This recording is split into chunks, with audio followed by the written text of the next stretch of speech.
தாவேகா தலைவர் விஜயின் மக்கள் சந்திப்பு கூட்டத்துல 2000 பேர் மட்டுமே அனுமதிக்கப்படுவார்கள்னு அக்கட்சியின் பொதுச் செயலாளர் புஸ்ஸி ஆனந்த் தெரிவிச்சிருக்காரு.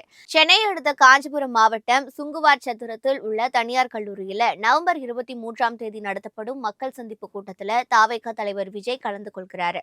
இந்த கூட்டத்துல காஞ்சிபுரம் மாவட்டத்தை சேர்ந்த 1500க்கும் மேற்பட்ட தாவேகா தொண்டர்கள் மற்றும் பொதுமக்கள் பங்கேற்க இருக்காங்க.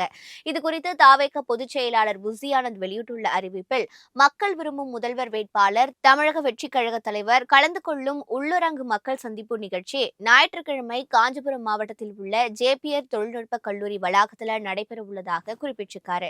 இந்த நிகழ்ச்சியில காஞ்சிபுரம் மாவட்டத்தை சேர்ந்த QR குறியீட்டுடன் கூடிய நுழைவுச்சீட்டு அளிக்கப்பட்டுள்ள 2000 பேர் மட்டுமே கலந்து கொள்ள அனுமதிக்கப்படுவார்கள்னோ, வேறு யாருக்கும் கண்டிப்பாக அனுமதி கிடையாதுன்னோ அவர் குறிப்பிட்டிருக்காரு.